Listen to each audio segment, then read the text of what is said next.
Hello friends, welcomes you all in Jarvis campus. आज यहाँ पे हम बात करने वाले हैं कि जो एसिड एंड बेस है उनके रिएक्शन मेटल के साथ कैसे होते हैं। यानी कि मेटल के साथ जब भी कभी एसिड या फिर बेस रहता है तो क्या रिएक्शन होता है, चेक करते हैं। यहाँ पे सबसे पहले एक टेस्ट ट्यूब ले लेते, एक टेस्ट ट्यूब या उस टेस्ट ट्यूब के अंदर हमें क्या करना है तो कि वो टेस्ट ट्यूब के अंदर हमें 5 ml ऑफ सल्फ्यूरिक एसिड डालना है। अभी यहाँ पे ये जो सल्फ्यूरिक एसिड डाला हुआ टेस्ट ट्यूब है उसको पहले तो एक टेस्ट ट्यूब स्टैंड में होल्ड कर देते। यहाँ पे ये जो जिंक के ग्रैन्यूल्स कुछ यहाँ पे ड्रॉप डाउन करेंगे, यानी कि ये जो सल्फ्यूरिक एसिड वाला यहाँ पे टेस्ट ट्यूब है उसके अंदर जिंक ग्रैन्यूल्स यहाँ पे ड्रॉप डाउन करते। तो यहाँ पे आप देखोगे तो जिंक ग्रैन्यूल्स के सरफेस के ऊपर यहाँ पे आपको बबल्स दिख रहे।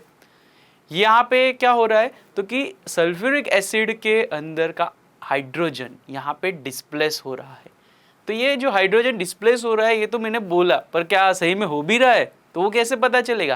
तो यहाँ पे क्या करेंगे तो ये जो टेस्ट ट्यूब है उसको हम क्रॉक के थ्रू बंद कर देते और यहाँ पे जो भी गैस यहाँ पे इवोल्यूट हो रहा है वो गैस को हम पास करेंगे सोप वाले सॉल्यूशन में से। यानी कि यहाँ पे एक बाथ ले लेते, उसके अंदर सोप का सॉल्यूशन रख देते। यहाँ पे सोप वाले सॉल्यूशन में से जब ये H2 यानी कि हमारा हाइड्रोजन पास होगा तो यहाँ पे कुछ बबल्स बनेंगे। अभी ये जो बबल्स है उसके नियर में हम जब बर्निंग कैंडल ले जाते हैं तो यहाँ पे क्या होता है ऑब्जर्व कीजिए। तो देखा आपने, यहाँ पे जब ये बर्निंग कैंडल ले जाते हैं सॉप के साथ तो यहाँ पे सॉप के साथ बना हुआ हाइड्रोजन का जो बबल रहता है वो पॉप साउंड के साथ यहाँ पे ब्लास्ट होता है। ब्लास्ट यानी कि बहुत बड़ा ब्लास्ट नहीं, छोटा सा ब्लास्ट का आवाज आता है, पॉप पॉप ऐसा आवाज आता है, राइट। तो अभी आप लोगों ने ऑब्जर्व किया है यहाँ पे, तो यहाँ पे क्या रिएक्शन हुआ वो देखते हैं एक बार। तो यहाँ पे सल्फ्यूरिक एसिड था, जिंक ग्रैन्यूल्स हमने ड्रॉप डाउन किए, जिंक ग्रैन्यूल्स की वजह से यहाँ पे सल्फ्यूरिक एसिड का जो हाइड्रोजन है वो यहाँ पे से डिस्प्लेस हो रहा है।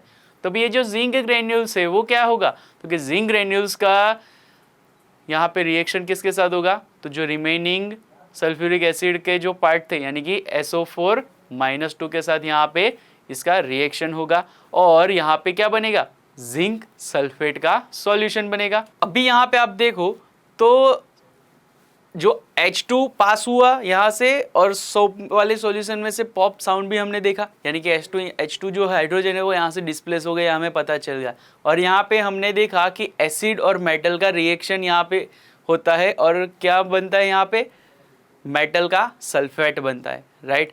यानी कि यहाँ पे अभी इसके लिए कुछ केमिकल इक्वेशन हमें लिखना हो तो कुछ इस तरह से लिख सकते, जिंक प्लस H2SO4 यानी कि सल्फ्यूरिक एसिड, इट गिव्स, यहाँ पे से H2 जो है H2 वो रिलीव हो रहा था यानी कि H2 को साइड में रख देते तो यहाँ पे क्या बनेगा ये जिंक और ये SO4 मिक्सअप हो जाएगा यानी कि ZnSO4 बन जाएगा यहाँ पे, यानी कि जिंक सल्फेट बन गया और ये जो हाइड्रोजन है वो तो रिलीव हो गया, राइट। यानी कि यहाँ पे हमने देख लिया कि एसिड या फिर कोई भी बेस होता है तो वो दोनों का रिएक्शन होके यहाँ पे एक मेटल सल्फेट बनता है। यहाँ पे ये जो मेटल सल्फेट बनता है तो इसको ही हम बोलते हैं सॉल्ट। क्या बोलते हैं इसको, सॉल्ट बोलते हैं।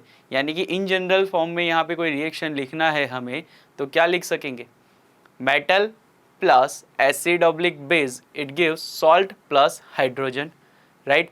यानी कि यहाँ पे कोई भी एसिड या कोई भी बेस ले लीजिए, उसका मेटल के साथ जब भी रिएक्शन करेंगे तो हमें क्या मिलेगा, सॉल्ट मिलेगा और हाइड्रोजन यहाँ से रिलीव होगा ही होगा, राइट।